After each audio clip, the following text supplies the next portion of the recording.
Next up, we have McElaney, who's going to be presenting about bias in modeling. All right, cool. Yeah, I have it so that there's blue light filtering because I have migraines and it helps me. So I don't think it'll be too much of a problem with this presentation. But yeah, I want to thank PyData Vermont for having me speak, for accepting my talk. I'm excited to be here. I'm excited to see this conference happening here.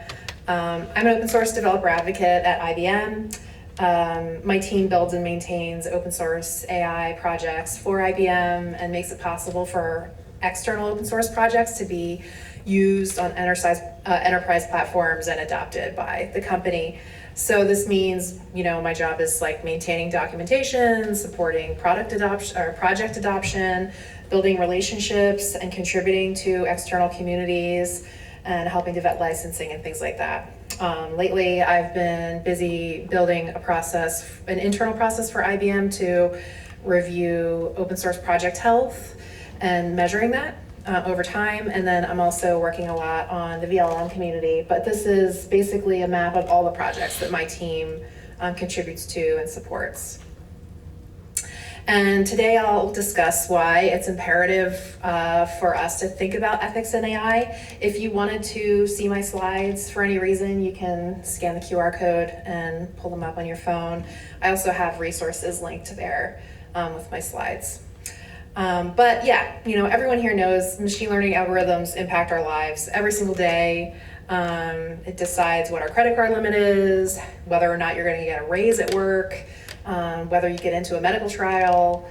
And so, this is just something we all kind of live with and know, but it has kind of, it's on steroids now with LLMs, scraping the internet for all of our public data.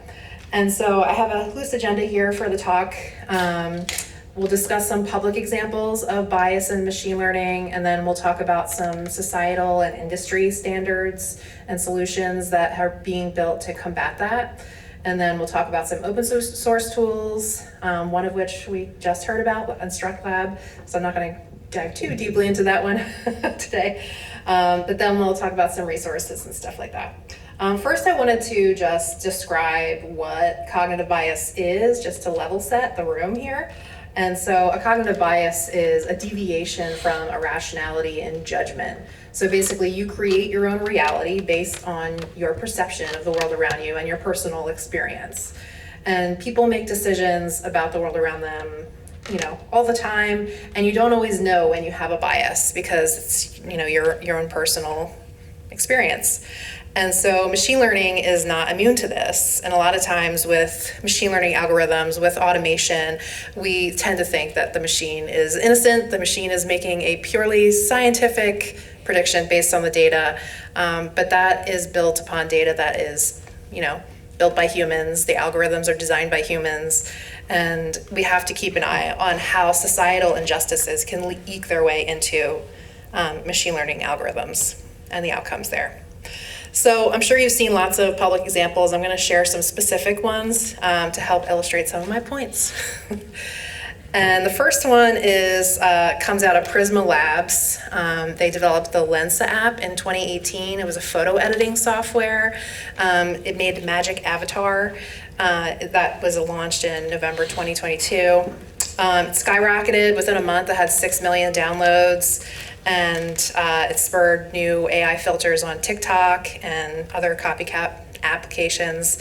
And since then, consumers have voiced lots of concerns about the intellectual property rights of the images that are being used by it, but then also hypersexualized and racialized images and privacy violations that are generated by the app as well. So it generates avatars based on using Stable Diffusion, which is an open source AI model that generates images based on text prompts. And it's built using Lion 5B, a massive open source data set that's compiled just by scraping the public internet. And because the internet is overflowing with images of naked or barely dressed women and pictures reflecting sexist and racist stereotypes, the data set is also skewed towards these kinds of images. It's notable that the findings of people who are evaluating this application are able to really look deeply into the issue because it's an open source data set. A lot of other popular image making tools that are out there that are proprietary, like Google's Imagen, OpenAI's DALL-E, they're not open, so we don't really know why they're coming to the conclusions that they are when they produce images. But we can assume that, since they're scraping their data from the internet the same way, it's going to be skewed in the same racist and sexist ways as Lensa is. So a reporter for MIT Technology Review evaluated the app and wrote that 16 of 100 of the avatars she received were topless, while an additional 14 put her in extremely skimpy clothes and overtly sexual poses. She has Asian heritage, which is, I think, important to note here, because she got a lot of just generic images of Asian women, clearly modeled on like anime or video game characters, and some of the images were of her crying. And so her white female colleague actually did it and got far fewer sexualized images with only a couple of nudes and hints of cleavage, but then she had another colleague who was Chinese American and got similar results to her, reams and reams of pornified avatars.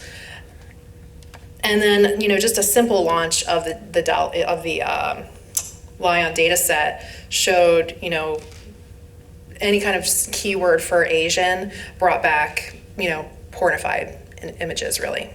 So it would have been easy to test and see that was going to be the outcome. So, this is a quote from the author of this report. In 1,000 years, when we look back as we are generating the thumbprint of our society and culture right now through these images, is this how we want to look back and see women? And a spokesperson for Prisma Labs and Lensa said that her piece was published before the company launched their not safe for work filter. That was in December. And they also updated their privacy policy in December and acknowledged the possibility of receiving inappropriate content. They slapped a disclaimer on it basically instead of fixing it. We do our best to moderate the parameters of the stable diffusion model. However, it is still possible that you may encounter content that you may see as inappropriate for you. So the next example is about bias in the healthcare industry. There are many biases that exist in society, and we need to ensure that minority groups who are not well represented in the projects that help to train AI-based systems aren't discriminated against. And so, this kind of bias can take on a cyclical dimension, with recruitment often inadequate to begin with in clinical trials, which results in poorer engagement and a perception that patients from minority groups, don't actually have any interest in research when they probably would if they were invited to be part of it. So this pattern is observed in medical AI for AI systems to be trained on data that is fundamentally reflecting decades of deeply entrenched bias in the healthcare system. It means that they're being trained on biased and skewed data. So it's also important for officials to understand how this cycle is self-reinforcing, as AI systems typically continue to learn from the data that is generated. So if they continue to generate biased outcomes, then that will be fed back into the system on an ongoing basis. So when looking for ways to modify outcomes in machine learning, you have to think about where you can access, to modify the data or the model or the algorithm, and at what stages in the machine learning pipeline you are able to intervene. So researchers have at Yale, this is a Yale study, they've tried different methods of mitigating healthcare bias with varied results. At a recent Yale study, ensures that sensitive data is included when training the algorithm and then masked it when actually being used. They believe that the approach maintains the accuracy of the system while reducing discrimination in it. This approach worked in two phases, the first of which they used the training data to help the algorithm learn how particular attributes are linked to each outcome. And then the algorithm is given information about new cases and attempts to predict, what will happen based on similarities with previous cases. But removing the sensitive information from the training data can result in latent discrimination. So they had to think of a different approach to reduce the bias. And then another approach that they considered was to boost the scores of people from disadvantaged groups. But this resulted in two people who are identical, other than their race and gender, receiving different scores, which typically produced, a backlash, rightfully. So the eventual method that they settled upon was referred to as train then mask. It involved the system being given all of the information about past cases during the training phase, including any sensitive information. This approach meant that the algorithm wasn't incorrectly giving undue importance to factors that were unrelated and could be used as a proxy for more sensitive features. They then hid the sensitive features in the second stage so that all new cases would be given the same value for these features. This would force the system to look beyond both race itself and any proxies for race when it compared individuals. And it was able to produce results that were as accurate as an unconstrained algorithm. So Yale's panel built guidelines on eliminating racial bias in healthcare data. And so through mitigating algorithmic bias, they must take place across all stages of an algorithm's life cycle, not just in the outcome. So there are 5 guidelines here. Identification of the problem that the algorithm will address, selection and management of data to be used by the algorithm, development, training, and validation of the algorithm, deployment of the algorithm, and ongoing evaluation of performance and outcomes. And then they also have guiding principles for presenting algorithmic bias. So this, applies to healthcare, but it could apply to anything that you're doing that impacts human beings. So promote health and healthcare equity during all phases of the healthcare algorithm and life cycle. Ensure that healthcare algorithms and their use are transparent and explainable. Authentically engage in patients and communities during all phases of the healthcare algorithm life cycle and earn trust.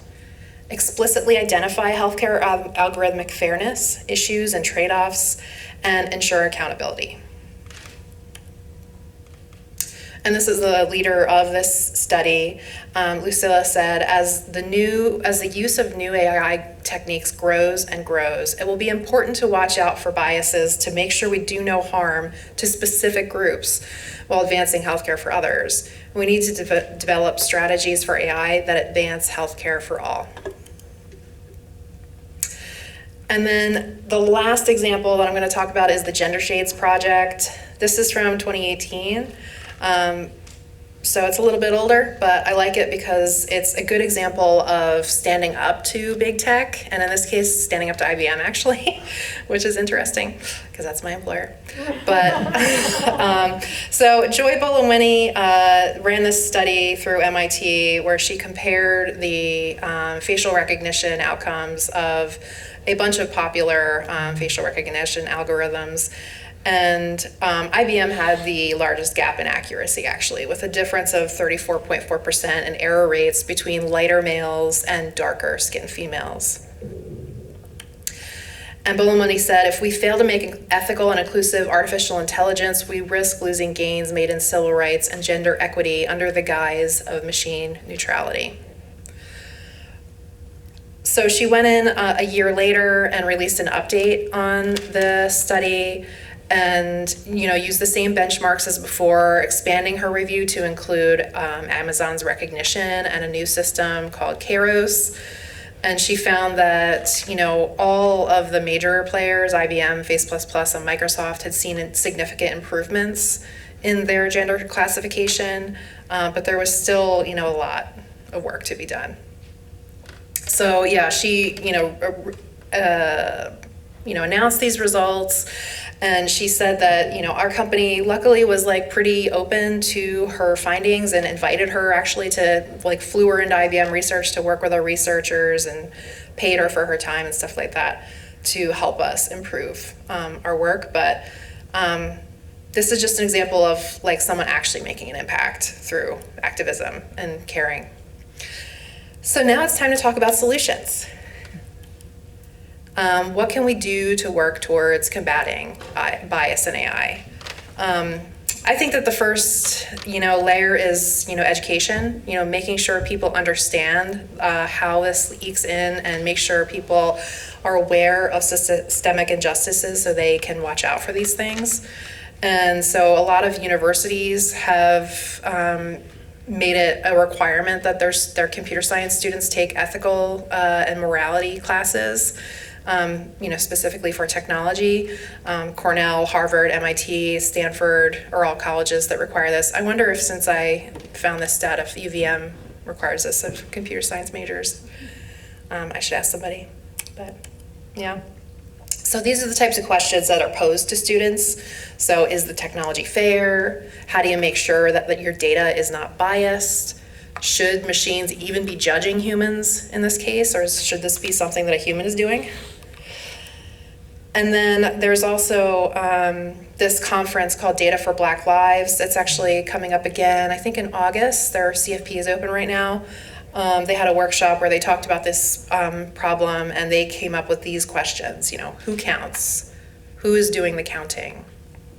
Who created the counting mechanism? Who is asking for this data? Who determines who is counted? Who determines data integrity? And who breaks the cycle of bad data? So nations around the world are beginning to set guidelines around how AI should be utilized. I'm sure you recall this happening in the US recently. The industry as a whole needs to set worldwide standards for how multinational companies will reduce harm globally. And there are some really great folks who are doing work across the industry on this.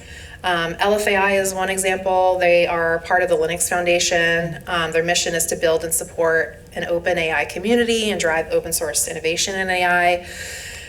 And I was involved with the initial forming of the Trusted AI Committee. At the time, it was just people who paid to play, really, supported the LFAI and had a seat at the table to talk about what trusted AI should look like.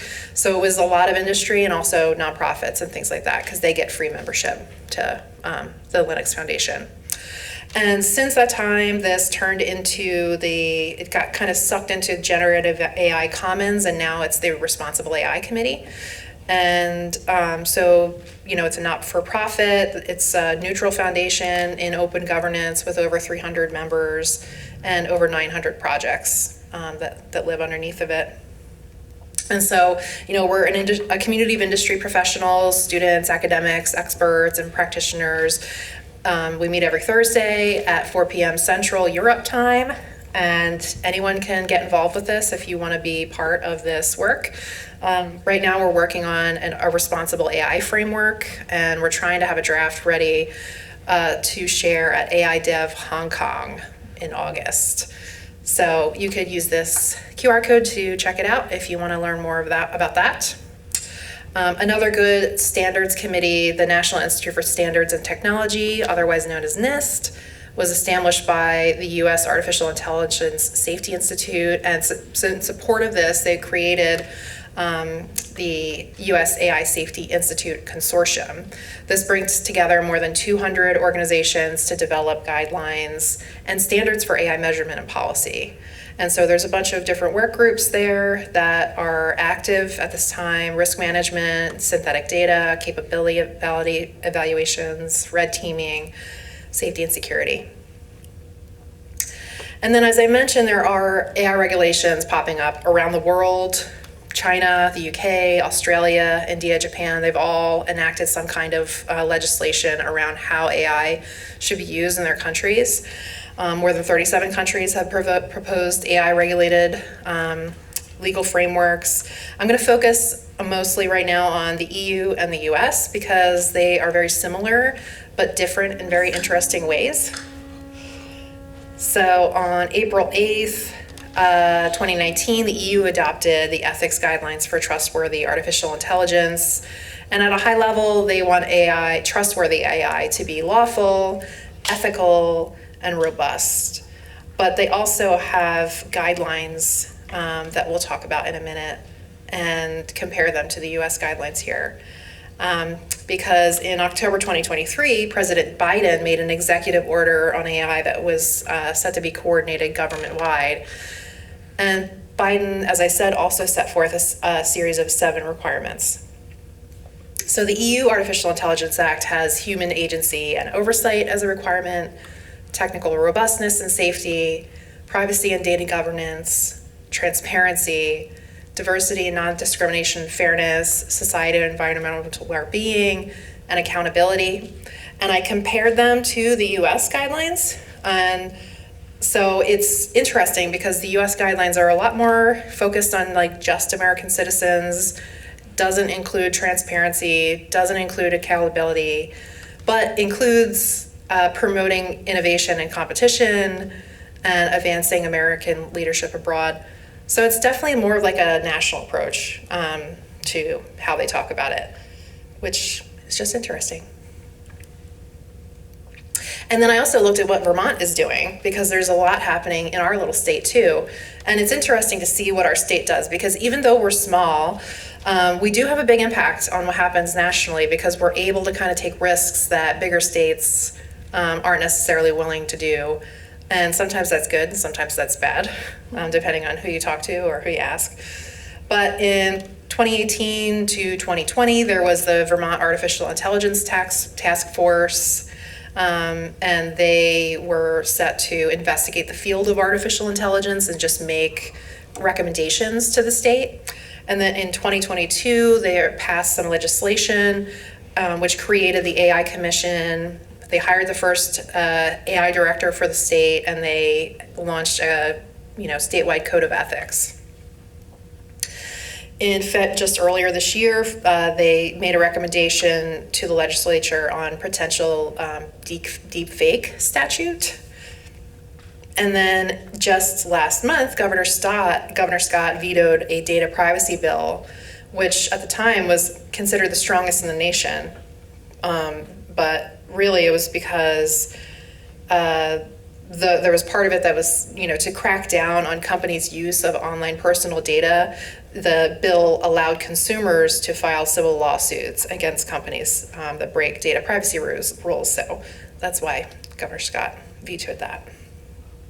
And in my opinion, they really weren't. I don't know if did anybody remember seeing this happen?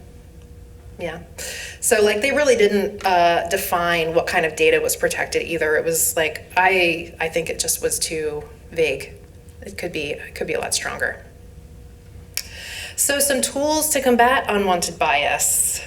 Now the reason that I point out the importance of transparency and accountability is because these two things are critical to holding someone accountable for harm that's actually caused.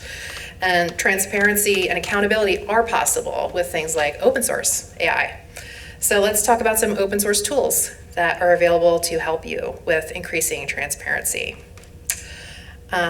The first one, the AI Fairness 360 toolkit and other toolkits like this in LFAI are some really cool projects that you can look at. There's a bunch of neat projects in LFAI that are committed to trusted and responsible AI attributes like explainability, adversarial robustness, and bias and fairness.